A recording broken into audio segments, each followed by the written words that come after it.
So speaking of people that are not worth our time, our our topic today was to have that conversation about difficult behaviors, hmm And what's the name of your class, Tiff? Dealing with difficult people? Dealing with difficult people, but it's Yeah. it's not a great title because I don't think inherently that people are difficult. Some people are difficult. Some people are. Um, Mhm. you know, I think I read a book recently, like 10% of people have like genuine mental health disorders that make them really difficult people. So narcissists, sociopaths, Mhm. psychopaths, borderline personality disorders, Yeah, schizophrenia. I These saw are that same people. thing. Yeah, they are very difficult people, but not because they're inherently bad people. They just have an inability to process humanity in the way that most of us experience it. And so those people might be difficult for medicinal reasons or doctoral reasons. I'm not sure how to word that, but 90% of people are reasonable, healthy, adaptable people that can sometimes have difficult behaviors. And I think that all of us at some point have been guilty of being the difficult person. I know for sure that I've got plenty of times that I have been the difficult person in the story. And I own that. Like, I'm not proud of it, but I can own that I'm not always the best person. I'm a human being just like everybody else. I have my bad moments, my bad days, my bad experiences, and I try to learn from them. I've gotten better as I've gotten older. Like Carl, you wouldn't have lasted 10 minutes with Tiffany from like the 90s or the 2000s. Like I was a beast. 99 and 2000s. Seriously, you would have had to back that ass all the way up. Like I was a handful. Even like one of my old supervisors used to call me Hurricane Tiffany. And she'd be like, what category are you today? And I'm like, Wow. today I'm just a tropical storm. I'd be like, today I'm level 5, so just stay the hell out of my way. And she'd be like, all right. And she would stay out of my way. So believe it or not, I have evolved over time. I don't think I think I'm more aware of my difficult behaviors and I choose to not engage a lot of times. Like when there's a situation that maybe is testing my ability to be a good person, I usually not necessarily avoid, I just make a decision. Is this worth my time or not worth my time? Um, but I think I'm just in a different space in life where I have that ability to kind of regulate where I didn't before. Um, but I do acknowledge that I think everybody has like difficult behaviors. We all have difficult behaviors. And some of them, by the way, even based on our disc style, are very, very predictable. Very, very predictable in how we manage when things are not going well. And so that's like one of the things I've had to learn. Like part of my disc style as an I is that when things are not going my way, um, I become very dramatic about it. Very. And that's 100% true. Like, I just feel I think I feel things on a very intense level, like good or bad or ugly. Everything is either the most amazing thing or it's the worst thing ever. There's very little like lukewarmness in my life. Um, and so one of the things I've had to really curb is like, what's the word I'm looking for? I don't need to like pontificate everything that's wrong in the world. I don't have to um, overshare like every inconvenience in my life. I don't have to um, tell everybody who will listen to me about my list of grievances. I think that's my growth because if I'm sorry, the light is like shining weird on me right now, but the that was I think my biggest opportunity for growth when I was younger is that when I was unhappy about something, everybody needed to know about it. Mhm. Everybody. And the way I expressed it was always over the top and just way out of proportion with what was really happening, with a little bit of like little sprinkle of flavor added for dramatic effect. And it didn't serve me well, to be perfectly honest, at all. It did not serve me well. So I've learned not to do that so much anymore. That's it. Yeah, I was going to ask you what. what's a behavior you have that is can be difficult to other people? And You so, know, like you said, yeah, that's one of them. So let me rewind a little bit here too. Um, like one of the ways that I've kind of coped with that is a lot of times I just disengage, right? mhm. So if you're looking to have like a power, uh, what's the word, like where we're like fighting for Power power, struggle, power struggle, power yeah. struggle. That's the word. Thank you. I've been struggling with that. The struggle. I've been struggling with the power struggle. Is the struggle Like real? the struggle is definitely real, but I used to have to win the power struggle. That was like one of my biggest challenges is that I had to be right. I had to get the last word. It was just like I needed to prove my point because I felt very like grounded in my beliefs. And if you didn't agree with me, you must be wrong. And I would die on that mountaintop.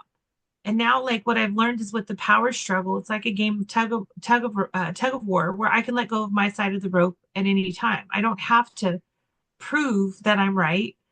Like you can believe what you believe, and I believe what I believe, and that's it. Like we're not going to ever come to a consent. We don't need consensus. And so, um, like recently, I have a family member that I haven't talked to in several years, and partly is because they were unkind to me the way, and I try to have like a healthy conversation, and they didn't want to participate in a healthy conversation. They wanted to do a very aggressive, like name calling, tit for tat, and I just was like, well, you know what? I wish you well. I'm not going to do this, but I wish you well. Good luck. And so I haven't talked to that person in years.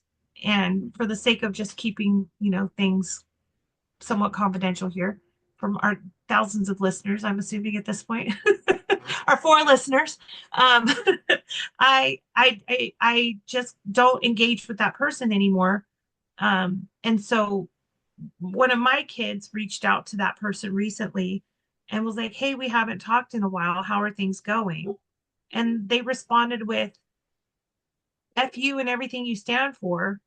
You and your family think you're better than everybody else and F off. And he was like, okay, I guess I'm effing off. And so I've gotten that feedback from other family members. And it's like, those are the fighting words that always come back is you think you're better than everybody else.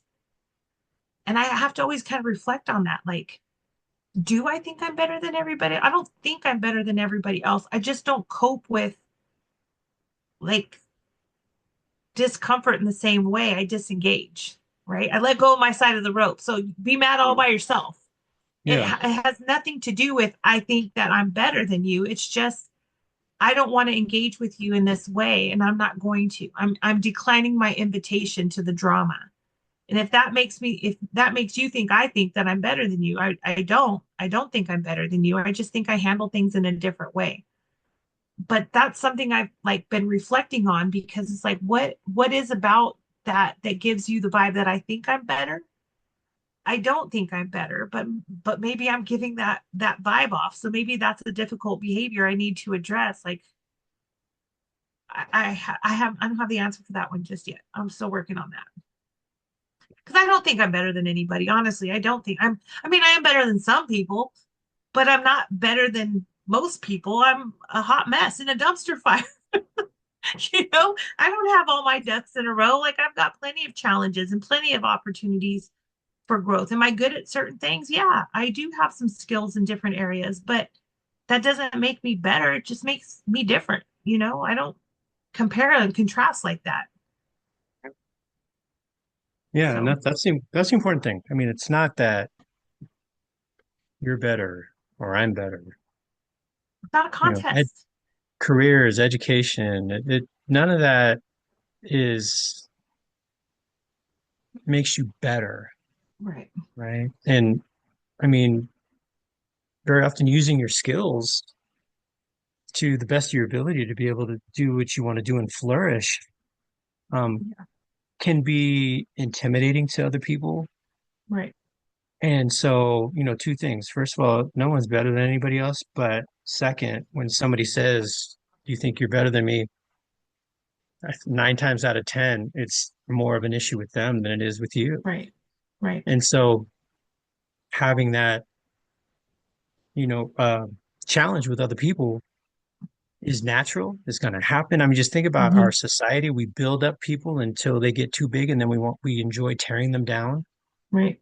until they get small, and then they have a comeback, right? Then it's all Yes. based off of society, and it's based off of perception, and it's bullshit. Yeah.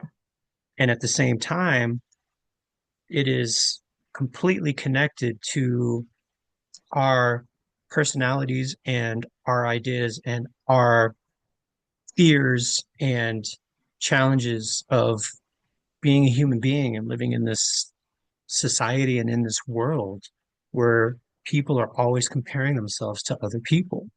Hmm. So it's definitely a challenge. I hear you. And you know, hearing that, you think you're better than me. And yeah, sure. You know, when I was younger, I had a good friend one time in the middle of an argument. She said, "Damn it, why do you always have to be right?" And when I was younger, I took that as she was saying that I was always right Hmm. because I didn't, I sure, I mean, I had, things going for me and I knew I was smart, whatever, and I was a little full of myself and I, was like you, where I had to have the last word and I had to finish people's, you know, sentences and correct them when they said shit wrong and things like that. And then I realized as I got older that that wears people out and it Yeah. wears you out. Right? It wears you out to always have to be right. Yeah. Because when For you are, sure. I heard a quote one time, I can't remember where it was from, but the person said, the smartest person in the world, somebody walked up to him and said, what is it, how does it feel to always to always be right? And he said, it's very lonely. And that's Hmm. the challenge. I mean, if you think that you know everything and there's nothing that you can't be better than other people at, or that you are better than other people at, who do you have to connect with except for people who are inferior to you? Right. And Yeah. that's where that's where the 10% comes in, those narcissists, those folks who believe that, they are intellectually, morally superior to other people. Hmm. And I mean, we all judge. It's just some of us judge a lot better than others, right? So it's not about being better than anybody. It's really about self-perception. And like you mentioned Yeah. earlier, that idea of, what you had to hold on to was your intellect and your grades and things like that. That's something as a teenager, as a young adult, it's everything is esteem. I always, when people ask me, what do you do for kids? And I said, well, kids have to find something that they have esteem at, Hmm. right? They have to find a talent in art or music or, you know, be on the baseball team or football team and be a starter or get good grades and be a great debater or whatever it is. Hmm. And so I had a couple things that, I did that, made me stand out as a kid. So I had a healthy self-esteem, even though I was always the fat kid and got teased, Hmm. right? But at the same time, as much as I, didn't want to be teased at the same time, I was like, well, they can tease me about that, but they can't tease me about this because I can hold on to that. So I always felt good about myself. It doesn't mean I had healthy self-esteem all the way through. Right. Right. I You don't think grow any into kid that. does. Yeah. No, no. And if you have if you have too much self-esteem when you're a kid, then you become that person who's always right. Right. It's so, it's a trip getting older. Talk about personalities, and Jung says we don't really get to know ourselves until we're in our mid 40s, early 50s, right? Because of all the societal pressures we have, the Hmm. pressures from our family, as kids, right? The pressures in conforming to family, conforming to school and teachers, and then as you get older, conforming to your peer group, conforming to your significant others, to your first bosses, to your professors, right? And then as you get older and establish yourself, your boss is your direct reports. your spouses, and then your kids. I mean, think about the things that you used to do when you were younger that you stopped doing when you became a parent, right? That maybe you didn't. I mean, I gave up music for 15 years, and Mhm. it's not my daughter's fault. It's just I couldn't be her full-time parent and also have a full-time job and also pursue music in the way that I wanted to. Mhm. So one of those had to give, and music was the third choice. It wasn't a Yeah. problem. And then when she got older and old enough to take care of herself and things like that, then I started, looking back into, you know, you know, finding my passion in music again, and then also traveling for work, right? So, Yeah. we have those pressures that are where we're expected to act in a specific way for specific reasons. And then I guess when we get to our mid 40s, early 50s, I guess what Jung is saying, we stop giving a shit about what other people think about us, right? I'm an early bloomer. Yeah. So I stopped caring a long time And ago. and we start thinking more about, okay, so this is what other people expect of us. What do I expect of myself? Mhm. And Right. that's something that comes over time and Yeah. through trial and error and mistakes. And, show me the perfect person and I'll show you Jesus Christ. That's it. Right? I mean, ain't Hmm. anybody else who's ever claimed, I mean, either it's Jesus in the Bible or Superman in the comics, right? I mean, I don't know who Right. else would be damn perfect. And then Superman was a mental midget, right? So, just thinking about all those challenges that people have, but we get judged on the things that we don't do perfectly. Well, who the hell does anything perfectly? Right. Not me. Hot mess in a dumpster fire. I tell you what. No, I agree with you, but it's interesting too, like when it comes to like difficult behaviors, like one of the biggest challenges that I see is that a lot of times it's all rooted back in like the drama triangle, right? So when something doesn't go maybe as I anticipated, as I wanted, as I thought it should, um, like the first instinct is to blame, right? To blame the other person, to blame the other party, to blame the circumstances, but not always like take ownership of your like part in it, which I think is kind of interesting given that like I can't control what other people do, but I can control how I choose to respond to it or how I choose to process it or how I choose to think about it. And so it's like with that space of judgment, especially with again where what we are deeming to be difficult behaviors, um, when it's us with the difficult behavior, a lot of times we justify it with like our intention or what's going on, or I did this because, or this is what I was trying to do. But we don't always give that same level of understanding and compassion to when other people we what's the quote? We judge ourselves by our intentions, we judge other people by their actions. Yep. And so like part of like growth, I think, in understanding like how to deal with difficult behaviors is not to just look at like what people are doing, which is a lot of times what it initiates like emotion and feeling and reactiveness, but to really like try to take a moment to understand maybe what is at the root of it. And then this makes me go into like behavioral theory. I don't want to Mhm. be too intellectual today since I'm better than everybody else. No, I'm just joking. But like even when we think about like behavior, like all behavior is to meet some kind of need, whether it's the need to meet your biological needs, if we go with Maslow, or like a need to feel wanted and a need to feel respected, a need to like be heard, to feel valid. Like there's all kinds of things, but most behavior is rooted in there's something that I want or I need that I'm not getting, that I'm motivated to take an action to get that need met, whatever that looks like. And I think again we evaluate the action and not really like step back and say what does this person need. And Mhm. in that moment, by the way, it's really really hard to do, especially when the emotions are high. It's really hard to be objective, to be like, you're screaming in my face right now and telling me that I think you just told me to F off in everything I believe in. Um, what do you need right now? What are you what what are you hoping to Mhm. accomplish with this behavior? Like it's really hard to be that objective in the moment. And so this is why I'm a huge advocate for like time and space when things are rough. Like I might need to step back and think about what I'm thinking about before I can be concerned about what you're thinking about.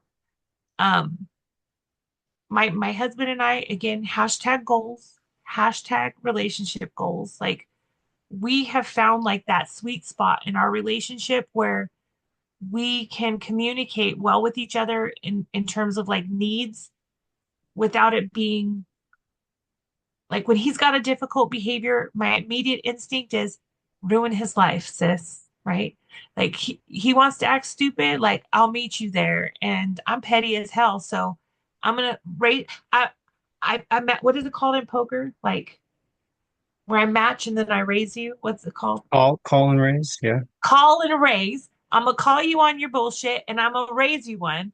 But then I also have realized that Or see that's you and raise you. I see you and I raise you. see you Yeah, and sorry. I raise you. I'm all in. So I'm all in. Let's ruin both of our lives right now because you pissed me off, right?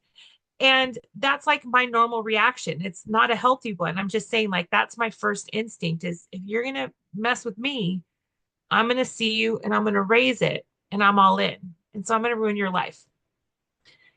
And that's hard to overcome, like with a relationship, especially someone that you love and cherish. Like, what a nasty place to be, right? So, um, because I know that I'm reactive, remember, dramatic and expressive with my drama, knowing that about me, and that was again a hard pill to swallow to recognize that's my go-to approach when I'm not getting my needs met. Um, I had to really like call myself out on that.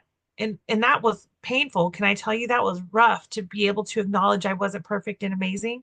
Um, because I always felt very justified in my behavior. I now when we have like something happens where maybe that part of me is triggered, I recognize it and I just pause, practice the pause. And then when it's time to talk about, I kind of let my emotional temperature go down. And then I have to go back and say, hey, when you said this, like clarify what you meant because I didn't take it the right way. I don't think, and but I trust, but I also have to again have these internal talks with myself. I know this man and I know that he would not do anything to intentionally cause me pain and suffering. I trust that he had good intentions. I trust that maybe there's something else going on I need to be curious about and not reactive to. So then I can come back and say, hey, I've had some time to process. What did you mean when you said that? Or what were you asking for? Or what did you want from me? Let's clarify that instead of going, and saying something nasty or mean or whatever, or holding a grudge or doing the silent treatment for 2 weeks because I'm hurt by a thing that he said that I probably misunderstood. And by the way, sometimes I say sassy things again out of like I'm frustrated, I'm not thinking, I'm not trying to hurt feelings. I might just react to something. And I have to like pause and be like, okay, I shouldn't have said that to you. I don't try to justify it. Like I'm this, I'm not. No, you deserve better than that. I shouldn't say that to you. And he can tell me, I'm still mad right now. I'm still mad right now. I'm not ready. I'm not ready to forgive you just yet. And I have to just let him sit with that. Just the same as sometimes he comes to me and I tell him, you know what? I'm still processing and in my feelings right now. So let's have this conversation in a little bit because right now I'm gonna hurt your feelings. And he recognizes, give her some space, and she'll come when she's ready to talk. And same with him. I let him give him his space. And then when we're ready to talk, we figure it out. But it's taken years to get to that point. 15 years to be exact. Although we've been doing this for a while. I think we got this about 5 years ago. So it took only 10 years to get to that point where we could say, hey, I need to process. I'm not ready to talk about it, but we will talk about it and we'll figure it out. It takes some time. You're muted. You're muted. And now you're not. So what you're saying there, just about how you're feeling and what happens when you're feeling. I mean, when people are aggrieved, right? When people aren't feeling okay, there's that fight, flight, or freeze, On. response Mm-hmm. where they get defensive or, they will retreat, will retreat. And there's a graphic I use when I have this conversation about the way that we communicate, especially emotionally communicate. And just want to show it. You've probably seen it before. But you see Hmm. here in terms of the different ways in which we communicate, when with the goal we always talk about with communication is to be assertive, right? To stand up for yourself in a way that does not infringe the rights of other people, does not hurt them, do not fight fire with fire, right? Hmm. And so, the goal is that I'm okay, when you are acting out in that way, I'm okay. I'm going to be fine, right? And I am hearing you, I'm listening to what it is you're saying, and we're communicating, and I want you to be okay as well. Hmm. So, and when I talk about this with, in classes, if there might be two different clients with the same issue, they can't feed their babies, right? And so one person comes in the office, is there anybody who can help me? I really need help. I don't know what to do. I can't feed my daughter. And then there's somebody else who walks in the door. I need to see somebody now. My daughter can't eat.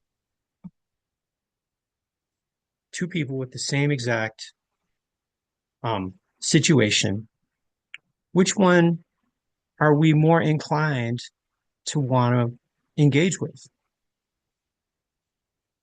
Not necessarily help. I mean, yeah, both people need help, but which one will we be more open to engaging with quicker, right? Hmm. Usually that first person, right? Oh, well, they're being nice, or, they look like they're really in need. They're not so demanding. They don't sound so entitled, or, that's the word. I mean, I'm sure you hear entitled all the time in your Hmm. classes, right? And Right. so, but we all deal with different situations when we're not okay in different ways, Right. right? And if we're dealing with a crisis, we deal with crisis. A crisis is an individual event. Somebody's got a flat tire. I know how to change my tire. Other people don't, right? Mm-mm. And what do I do? I'm stranded in the middle of the freeway. I don't know what to do, right? And so we can react in different ways, right? And just having that idea of, when you're not okay, right? You can either be passive or passive aggressive, right? Hmm. And just think about I'm not okay. The passive is I'm not okay, but I want you to be fine, so you'll leave me alone. Right? Just Hmm. go. So I don't have to deal with you. Right. And then passive aggressive is I'm not okay, so I don't want you to feel okay either. And so I'm going to do things in a way that's going to make you feel as hurt as you've made me feel. Right. When somebody does something in a way that affects us in a negative way, tend to take it personally. Hmm. And if we do take it personally, then very often, how many of us been taught you don't let people do this to you. You fight fire with fire, treat people the way you want to be treated, and all those other things that we were taught, as youngsters. And so people will get aggressive, they'll get passive aggressive, right? And they'll do that in a way to make you not feel okay, I want you to feel what I'm feeling. And, Right. if we stay in that situation all the time, then how do we ever get past it to where we can function? What if we have coworkers or family members that we're continuously in that state of Hmm. I don't feel okay. So every time I talk to you, I'm going to make you not feel okay, or I'm just not going to deal with you. Right. Right. And with family members, I mean, it's one thing. I mean, you don't have to talk to every family member. What if it's a coworker that Right. you actually have to interact with? Right. And I've seen departments where people who share clients don't talk to each other. Shit, that was my office, when I worked for the county. And it Yeah. just because well, they think they're better than us. That was what it was. And really when people say in that situation, when people don't know each other, Yeah. and they think something's going on, what's the first thing people say? I don't know, but I know they don't work as hard as us. Right. Right. And so how do they know? Do they Yeah. really know? Or are they just making an assumption? Right. And so, when people feel like something isn't working, they look for a reason, they look to blame rather than how do I help that other person to know what it is I need, what is it that I'm missing, and to make sure that what I am perceiving is true and is rooted in fact. And Right. that's the challenge, right? So when that person comes in, I need to see somebody now. People can say, okay, well, yeah, man, if I'll get some help for you, but you don't need to talk to people like that. Well, that's you don't need to talk to people like that. I mean, at that same time, how about, well, sounds like you're a little upset. Let me see what I can do to help you, and to let that person decompress. Because usually, what happens when that person decompresses? What's the first words that come out of their mouth? I'm sorry. I've just had the worst day. I've had a bad day. Or I've been talking to these people and they don't, or I've been in here before and you guys haven't been able to help. I don't know what to do. Now they start explaining themselves, right? But if we don't allow them to get to that point, if we don't validate their feelings, that's the thing. Everybody has the right to their feelings. Mhm. Everybody has a right to their feelings. It doesn't mean that their feelings are appropriate at the time, but everybody has feelings. And if we do not allow people to feel them, they get aggrieved. They Mhm. feel violated. They feel like you're not hearing me. And if we don't hear each other, then where are we ever going to get? We Mhm. get into a society where it is us against them, Mhm. which is where we are now. Right. Very much so. Yeah. Very much so. So, I've always been kind of perplexed with, again, being a person with very difficult behaviors. Like, why can't everybody just be like me? Like, maybe that's why everybody thinks I think I'm better. Why can't everybody just be like me? A little hurricane. Um, one of the things I've always kind of been fascinated by, and like I put a lot of energy into, especially in the workplace. Like, I think with like family relationships and like personal relationships, you have like more of an ability to pick and choose like who you spend your time with. But in work, it's definitely a bit more complicated. Like I don't get to choose my coworkers. I don't get to choose my supervisor. I don't get to choose my people, that I'm surrounded with. And so I feel like I've always had kind of a vested interest in understanding like, okay, arguing and like being the passive aggressive one and CCing and BCCing and per my last email doesn't always like get me the results I want. And life is just too short to be pissed off all the time, right?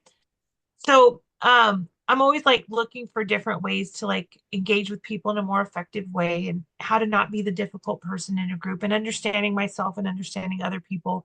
This is one of the reasons I've loved the like disc as a tool, like disc profiler for the I know we did a an episode on that a while back.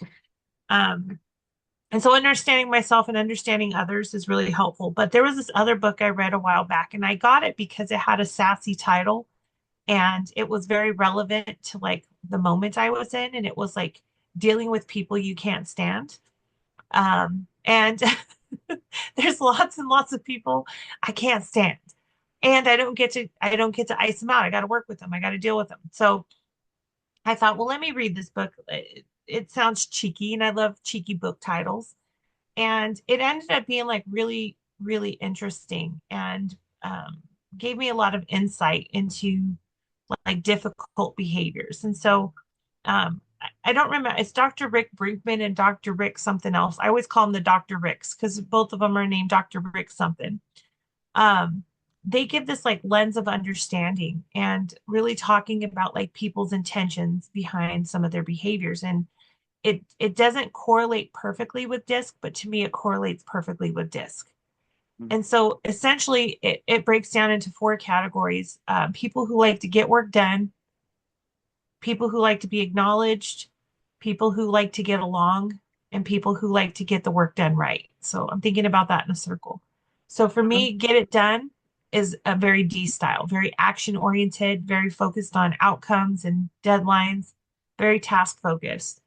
Get acknowledged to me aligns very much with the I style because they go above and beyond and they like to be connected to people, and so they're looking for like acknowledgement of their contributions, not like they don't need like a parade or anything like that, but they want to be recognized for the things that they bring to the table because they bring a lot to the table and they just want it to be noticed. um, and then we have the get along people. That's to me most closely aligned with the S style. They're all about harmony and making sure that people are getting along with each other and like there's not drama or conflict. And then there's the get it done right people, which to me aligns most with the C, very analytical, very much about like everybody being on the same page, having a plan and following the plan, right? So that's how it kind of translated for me in that sense. And so when everybody in that middle center is getting their needs met, like the work is getting done, it's getting done right, people are being acknowledged and people are getting along, everything is running smoothly. Like life is good. But when those needs are not being met, this is where you start to see some really predictable behaviors start to manifest. And what we notice where we start to judge the behavior, not like we judge the whole person, but it's really what the behavior is because of an unmet need. So for people who are all about like, let's get it done, when things are not getting done, they become very controlling. That control is like their behavior with zero regard for like your feeling. So if you got time to lean, you got time to clean, right? Like, why are you talking about your puppies right now? You don't got anything to do around here. Like, what? Everybody's a waste of payroll. You might as well go home without any pay if you're not going to get the work done. And again, I'm like exaggerating a little bit, but even like that category oftentimes is what people call micromanagers, right? So, Carl, I'm checking in. It's Monday afternoon and this is due on Friday. You haven't told me if you're going to get it done or not. You're like, it's Monday, freaking relax, right? But they become very controlling in like time and connection. So, I mean, I mean, do we agree that getting the work done is not a terrible thing? Yeah. It's not a terrible thing, right? But when they're anxious or nervous or concerned about getting the work done, they forget about the people and they just get straight into like tanking and rolling over people and little sniper comments and things to feel like in control because they feel like things are out of control. So that's what we see. And so I would, we'll go around. Well, I'll check in with you and see what you think about that. For the people who really like to be acknowledged, this is like more in line with the I style. Again, these are our folks who are really invested in like making big contributions to their teams, to the people that they care about.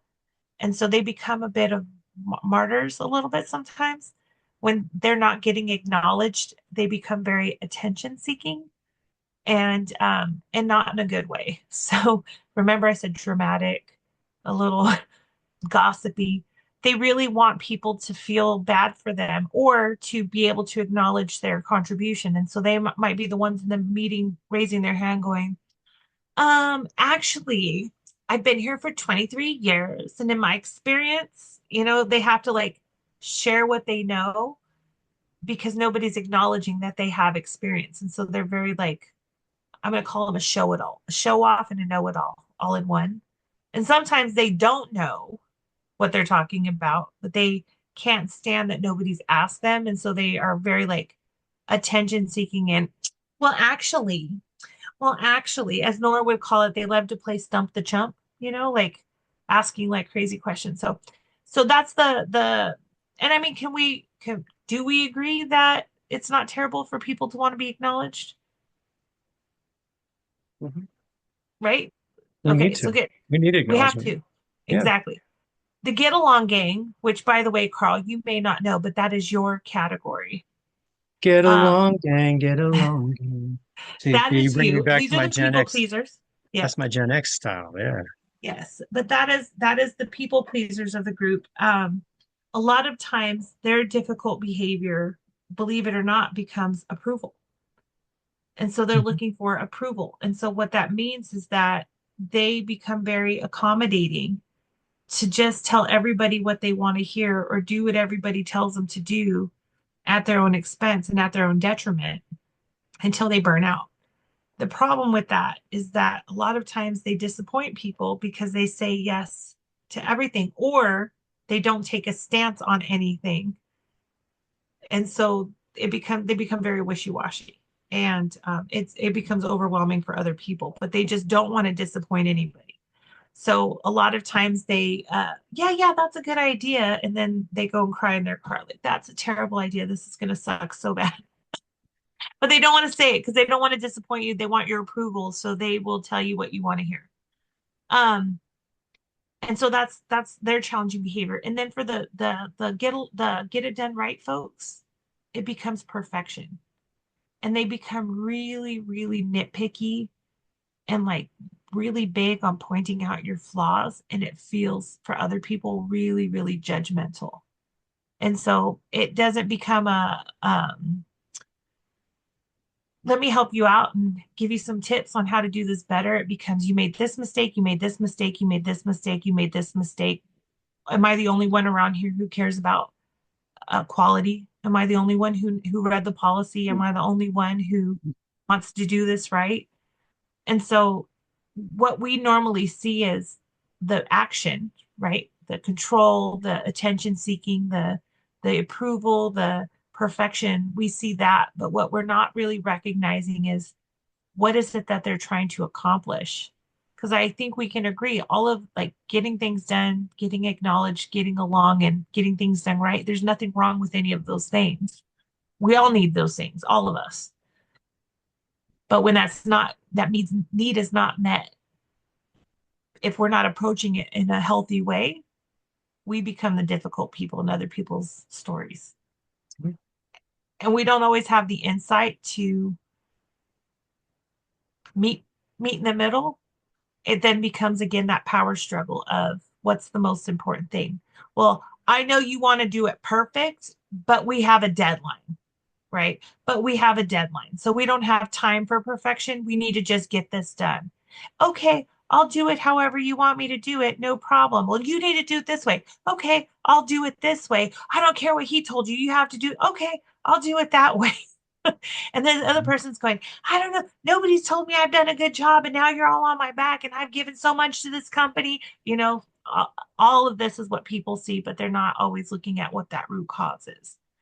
So that insight for me, like, like blew my mind because I'm like, oh, that's why I am the way I am.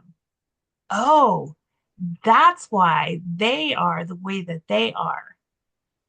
So now knowing that, I know how do I advocate for what I need and how do I help meet people where they're at, where we're in that space of health, like you said, where we're assertive. Like I want my needs met, and it's equally important for me that you get your needs met. And so, how do we find that middle ground?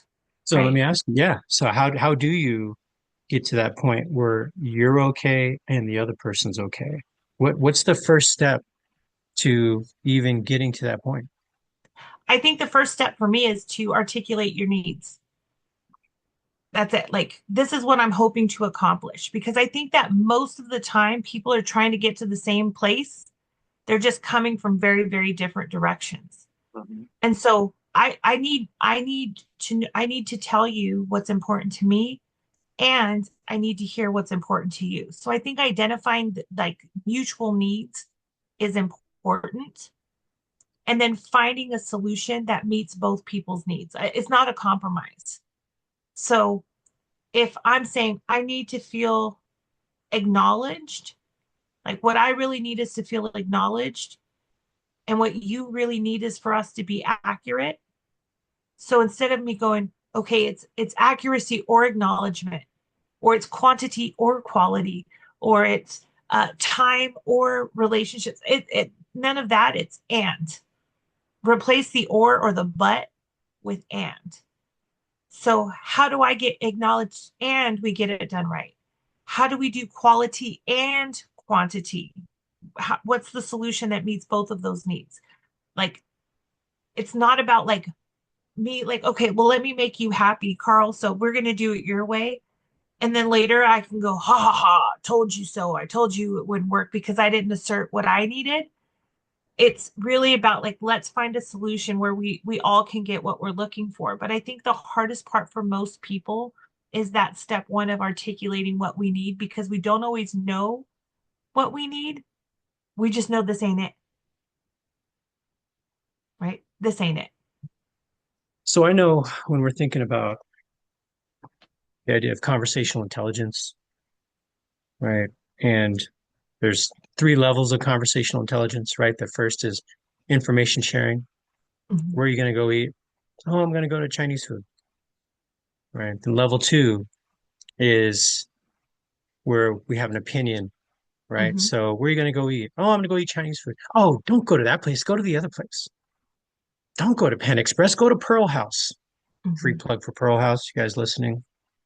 Hook a brother up. It's extra wonton soup and war wonton soup to be exact. But level three is where you actually are interested in what that other person says. So rather than where are you going to eat? I'm going to eat Chinese food, or where are you going to eat? I'm eat Chinese food. Oh, don't go to Panda, go to Pearl House. It's where are you going to go eat? Oh, I'm going to get Chinese food. Oh, well, what are you going to get? Where are you going? Oh, what do you like there? Hmm. Right. So that is much more where I'm allowing that person to express their needs, express their um their concerns, express their wishes and what they would like to see happen. So, but we have to set rules of engagement. We have to set rules of engagement, right? First of all, everybody gets a say.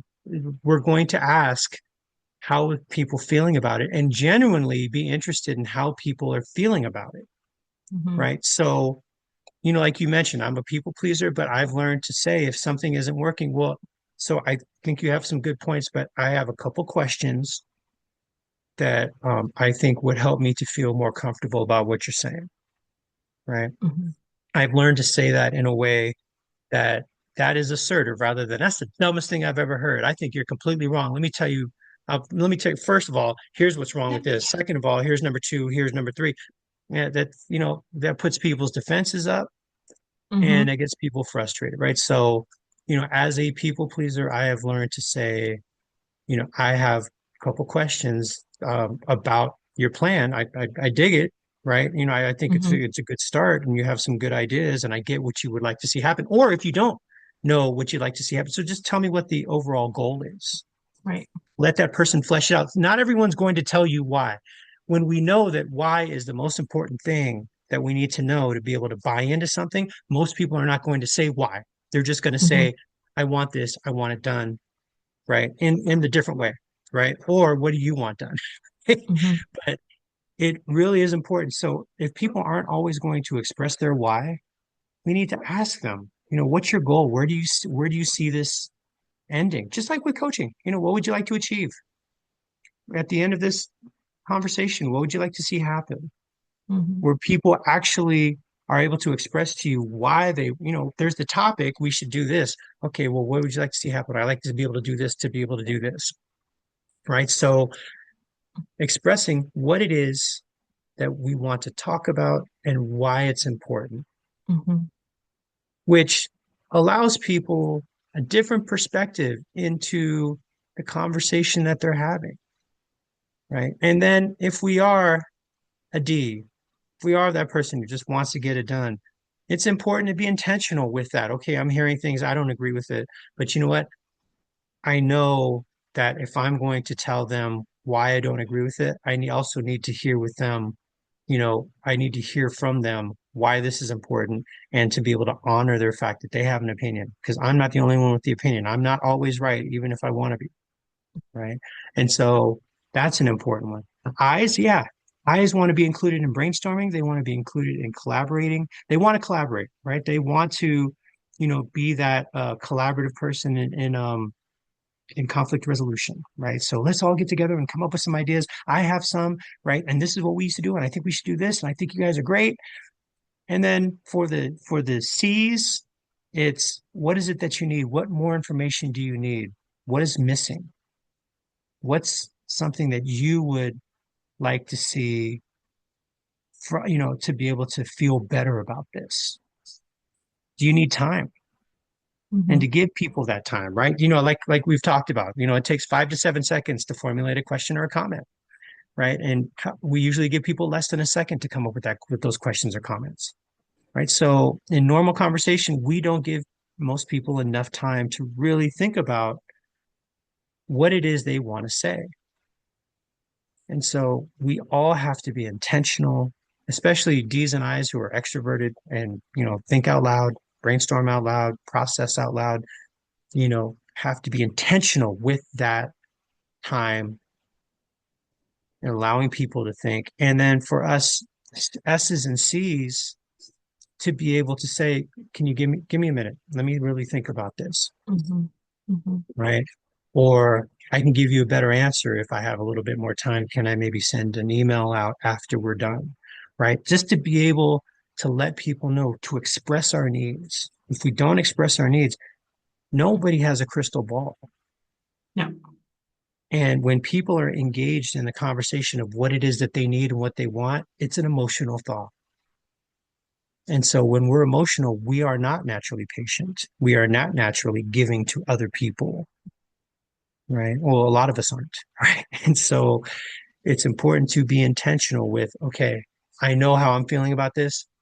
How is the other person feeling about this? I've seen this happen, right? I had a boss who wanted everything done right away, and our HR department, our director was was definitely a C. Okay, I need to run the numbers, and I need to think about this and Hmm. think about the best way to put this in. And so my boss, who was a D, went and got our the one of the executives who was an I, and come down and tell the C, come on, dude, you can do this. You can make good decisions. You guys always make good decisions. I trust you. We always do really good. Just be, aspirational, pumping people up.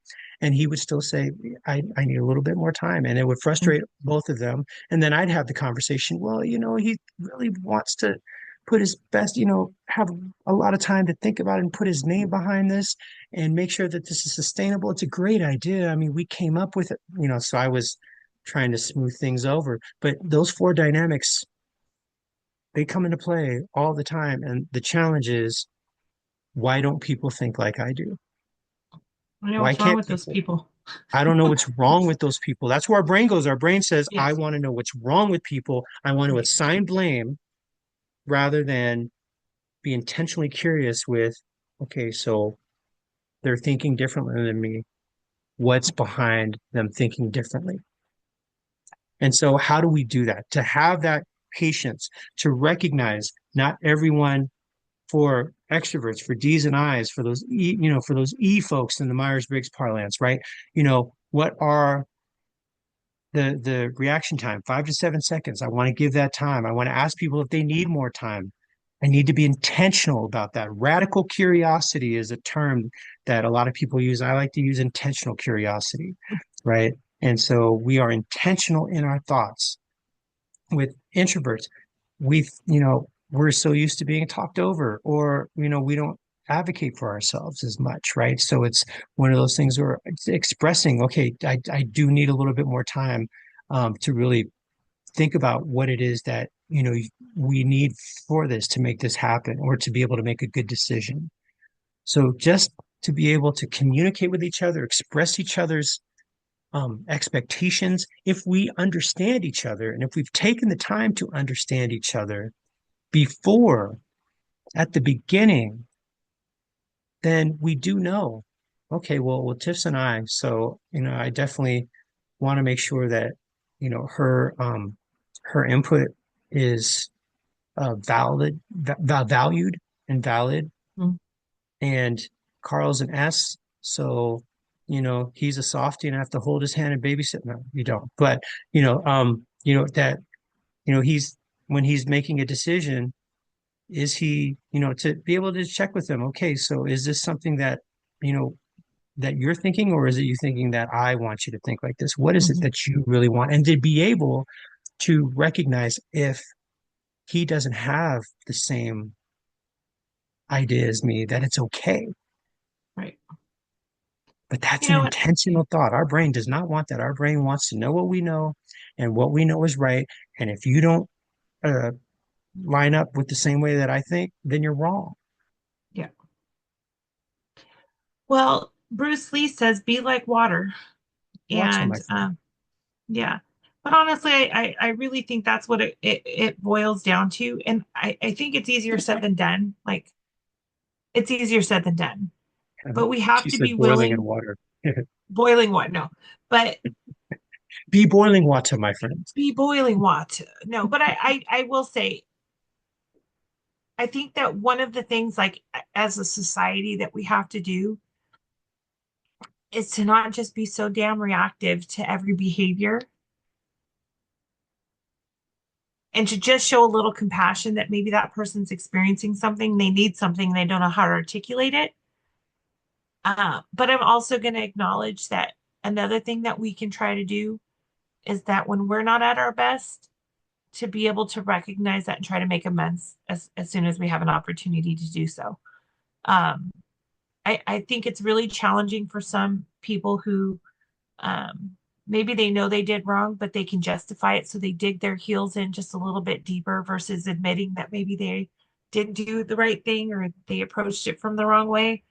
Um, I think one of the greatest things that can help address difficult behaviors is just some humility, right?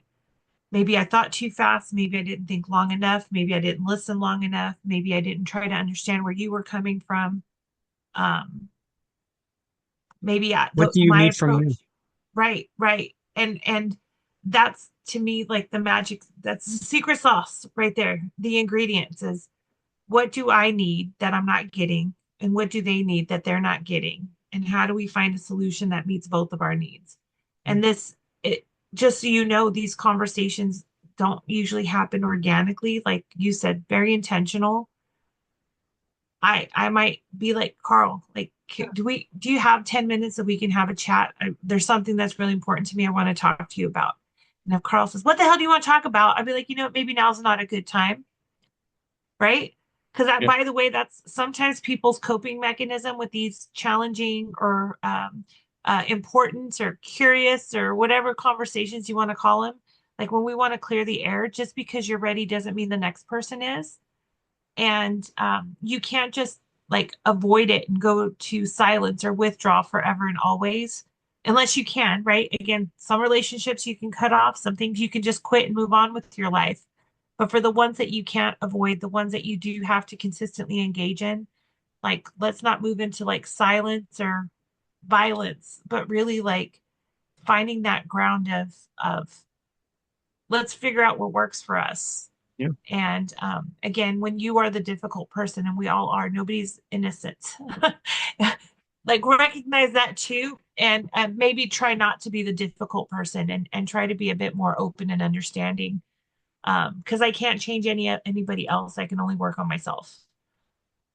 So here's a prescription from Dr. C. Ooh, Dr. C, here we go. So this is something that I work with a lot of coaching folks and in leadership classes. And we talk about the idea of feedback, right? And a lot of supervisors, a lot of managers, leaders are not good with feedback. Most of us aren't, but especially as a leader, feedback is so important. You have to take the temperature of your team. And if you do not take the temperature of your team, it will bubble over or it will ice up, right? And so asking, how am I doing? What is it that I can do to help you? Am I missing anything? And allowing for those questions to marinate enough with people so that they trust that when they give you an honest answer, it's not going to be something that's held against them, right? Mm-hmm. And something that, a lot of people, oh, yeah, I ask all that. I tell people if they need help, my door is wide open. I have an open door policy. An open door policy is an offer for help, making the statement, what can I do? How am I doing? Is a direct question.